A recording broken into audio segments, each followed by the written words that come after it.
Shalom buat anak-anak sekalian, jumpa lagi dengan Miss dalam topik ibadah kita pada hari ini mengenai tentang kepatuhan dari istri Lot. Nah, sebelum kita akan mendengar firman Tuhan, kita akan sharing sebentar dengan Inang Pendeta mengenai pendapatnya mengenai istri Lot yang tidak patuh. Menurut pendeta, apakah yang menyebabkan orang beranggapan bahwa istri Lot ini adalah salah satu tokoh Alkitab yang tidak patuh sama peraturan? Baik, Miss, saya mencoba menjawab. Istri Lot ini dikatakan tidak patuh atau tidak taat kepada Allah karena ketika mereka keluar dari kota Sodom dan Gomora, ketika hujan api turun dan tiang api, maka dia menoleh ke belakang, dia berubah menjadi tiang garam. Baiklah, jadi apa yang menyebabkan orang itu sulit untuk mematuhi peraturan? Istri Lot atau orang lain sulit mematuhi peraturan pertama karena dia tidak takut kepada Allah. Yang kedua, dia terlampau mencintai dunia ini termasuk harta benda. Oke, sebelum kita dengar firman Tuhan, kita meminta Inang Pendeta untuk membawa kita di dalam doa. Kita berdoa. Bapa di surga yang mengasihi kami, terima kasih firman Tuhan yang senantiasa memberkati kami. Tuhan memberikan kepatuhan dan ketaatan kepada kami. Berkatilah proses belajar mengajar yang dilakukan oleh Miss dan anak-anak. Biarlah melalui pendidikan ini kami semua semakin memahami firman Tuhan dan diberkati oleh firman Tuhan. Bapa di surga, dengar kabulkan doa kami di dalam nama Tuhan Yesus. Kami berdoa dan bersyukur kepada Allah. Amin. Terima kasih kepada Ibu Pendeta. Selamat belajar, Tuhan memberkati. Baiklah, setelah kita tadi mendengarkan penjelasan yang dikatakan Ibu Pendeta tadi, kita akan membaca Alkitab kita dari Kejadian 19. Kejadian 19 ayat 7 sampai 9. Dari Kejadian pasal 19 ayat 7 sampai 9, ini saya akan membacakannya. Dan ia berkata, saudara-saudaraku, janganlah kiranya berbuat jahat. Kamu tahu aku mempunyai 2 orang anak perempuan yang belum pernah dijamah laki-laki. Baiklah mereka kubawa keluar kepadamu, perbuatlah kepada mereka seperti yang kamu pandang baik. Hanya jangan kamu apa-apakan orang-orang ini, sebab mereka memang datang untuk berlindung dalam rumahku. Tapi mereka berkata, enyahlah lagi kata mereka, orang ini datang ke sini sebagai orang asing dan dia mau menjadi hakim atas kita. Sekarang kami akan menganiaya engkau lebih daripada kedua orang itu. Lalu mereka mendesak orang itu, yaitu Lot, dengan keras, dan mereka mendekat untuk mendobrak pintu. Nah, ini adalah perikop tentang Sodom dan Gomora yang akan dihancurkan karena perbuatannya yang jahat. Bahkan mereka tidak namanya itu menghargai tentang keberadaan Allah, tentang kekuasaan Allah. Nah, topik kita pada saat ini adalah tentang patuh. Kepatuhan ini diambil dari cerita istri Lot. Ini kan tadi Sodom dan Gomora, nanti itu yang di pasal selanjutnya tentang istri Lot yang menjadi tiang garam, ya kan? Menceritakan tentang Lot atau istri Lot menjadi tiang garam. Nah, anak-anak sekalian, Lot ini adalah orang yang bekerja sama dengan Abraham. Pada awalnya mereka mempunyai satu visi, tapi di pertengah perjalanan mereka berpisah satu sama lain. Dan Lot memilih tempat di Sodom dan Gomora. Nah, mengetahui situasi Sodom dan Gomora ini adalah memang tanah yang dimiliki oleh mereka itu subur. Bahkan masyarakat yang ada di Sodom dan Gomora ini kaya, bahkan mereka tidak kekurangan apapun di tempat mereka hidup. Nah, tapi kita sekarang adalah tentang patuh. Nah, pertanyaan sekarang adalah mengapa orang itu sulit untuk mematuhi peraturan? Mengapa kita sangat rentan ataupun sangat sulit untuk beradaptasi dengan sebuah peraturan? Nah, sebelum Sodom dan Gomora ini dihancurkan, Allah memerintah Abraham, ataupun diskusi ataupun dikatakan malaikat menghampiri Abraham bahwa Allah akan menghancurkan Sodom dan Gomora, tapi Abraham meminta supaya dia menjumpai saudaranya si Lot. Lalu dia menjumpai Lot, dia katakan demikian, dan malaikat mengatakan juga kepada Lot supaya mereka cepat-cepat pergi karena api akan memusnahkan Sodom dan Gomora, ya kan? Tapi dengan satu syarat, mereka tidak boleh menoleh ke belakang. Apapun yang terjadi, mereka nggak menoleh ke belakang. Nah, sekarang permasalahannya adalah ada salah satu keluarga dari Lot itu yang menoleh ke belakang, ya kan? Yaitu istrinya Lot. Nah, istrinya Lot menoleh ke belakang, bahkan Lot sendiri pun tidak menoleh ke belakang, hanya istri Lot yang menoleh ke belakang. Nah, pertanyaan sekarang adalah, ada dua pertanyaan yang perlu kita diskusikan pada hari ini. Yang pertama adalah, mengapa Sodom dan Gomora dihancurkan oleh Allah? Ya kan, mengapa Sodom dan Gomora dihancurkan oleh Allah? Seperti yang dikatakan yang pendeta tadi, alasan kenapa Sodom dan Gomora ini dihancurkan karena kota ini adalah kota yang jahat, bahkan tidak mengenal Allah. Bahkan mereka itu, ya kan?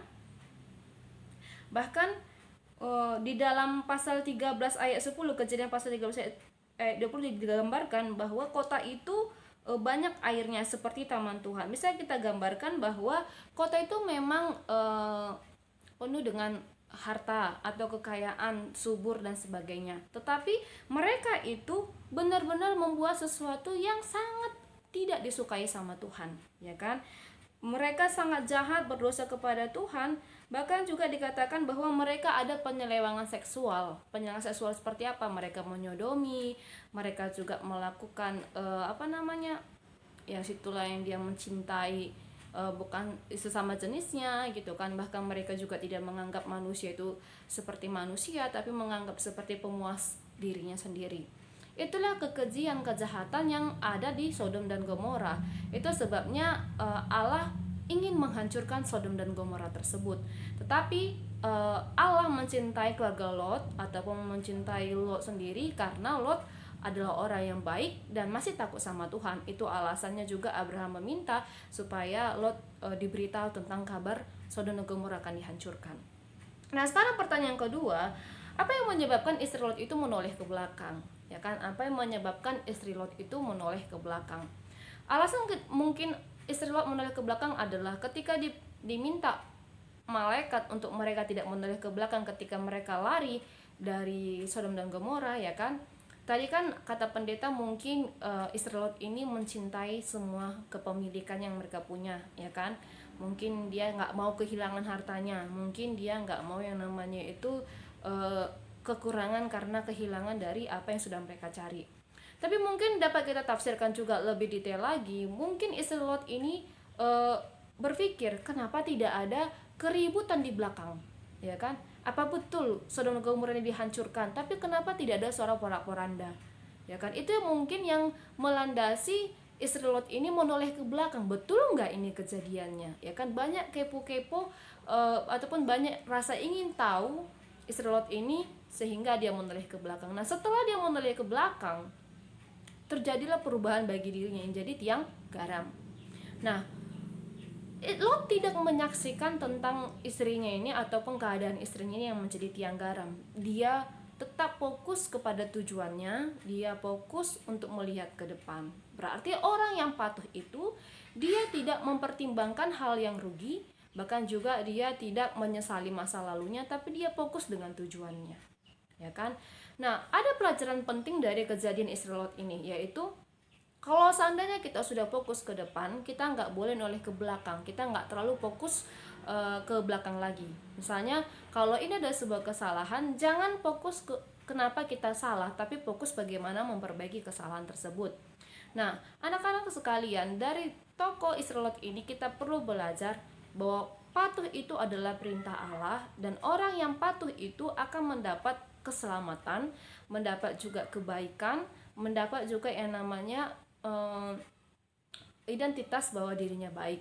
Tetapi orang yang tidak patuh maka akan mendapat kegagalan, bahkan juga mendapat kesalahan, bahkan mendapatkan namanya itu akibat dari setiap pelanggaran-pelanggaran yang kita lakukan. Nah, dengan demikian ada dua refleksi yang perlu kita jawab sendiri di rumah. Yang pertama adalah, mengapa kita tidak perlu menoleh ke belakang apalagi masa lalu? Maksudnya adalah, kenapa kehidupan kita ini nggak boleh terlalu fokus ke masa lalu, tapi fokus ke masa depan. Lalu yang kedua, apakah kamu senang melakukan perintah Allah? Apakah kamu senang melakukan perintah Allah? Jadi saat ini kita belajar itu tentang istri Lot yang tidak patuh. Kita diajarkan pada saat ini untuk patuh. Apapun peraturan itu jangan pertimbangkan apakah ini rugi, apakah ini ada keuntungan bagiku, dan mengapa aku harus mematuhinya. Memang pernah kita mengatakan atau beranggapan setiap apa yang dilarang itu adalah enak. Itu hanya enak semata, tapi perlu ada pelatihan mental diri untuk menjadi orang yang patuh. Jadi saat ini tugas kita adalah mari kita mematuhi perintah Tuhan, mematuhi perintah sekolah, mematuhi juga perintah dari orang tua. Jadi jangan yang namanya itu melanggar peraturan yang sudah dibuat. Baiklah, untuk mengakhiri ibadah kita ini, kita akan berdoa sama-sama. Kita doakan keadaan Indonesia ini semoga semakin baik dan kita juga semakin cepat beradaptasi dengan sistem belajar dari rumah ini. Kita berdoa. Allah Bapa kami yang di sorga, terima kasih saat ini ya Tuhan Yesus, kami telah mendengarkan firman-Mu mengenai istri Lot. Ajarlah kami ya Tuhan untuk patuh untuk setiap peraturan yang Kau berikan kepada kami, sehingga kami ya Tuhan Yesus bisa mengerti firman-Mu, bahkan juga ya Tuhan mampu melakukan apa yang Kau perintahkan dalam diri kami, menjadi anak yang patuh, bahkan juga melakukan segala sesuatu sesuai dengan kehendak-Mu. Berkati dengan Indonesia ini ya Tuhan Yesus, kami berharap kiranya Engkau hilangkan corona dari bumi, sehingga kami ya Tuhan Yesus bisa beraktivitas seperti seperti biasanya. Bahkan kami juga ya Tuhan mengandalkan kuasa-Mu pada saat ini. Jadilah apa yang Kau kehendaki dalam hidup kami. Dengan kabulkan doa kami ini Bapa, dalam nama Tuhan Yesus kami berdoa. Amin. Kita sama-sama mengucapkan doa Bapa kami. Bapa kami yang di sorga, dikuduskanlah nama-Mu, datanglah kerajaan-Mu, jadilah kehendak-Mu di bumi seperti di sorga. Berikanlah kami pada hari ini makanan kami yang secukupnya, dan ampunilah kami akan kesalahan kami, seperti kami juga mengampuni orang yang bersalah kepada kami. Dan janganlah membawa kami ke dalam pencobaan, tetapi lepaskanlah kami daripada yang jahat. Karena Engkau yang punya kerajaan, dan kuasa, dan kemuliaan sampai selama-lamanya. Amin. Shalom buat kita semua, Tuhan Yesus memberkati.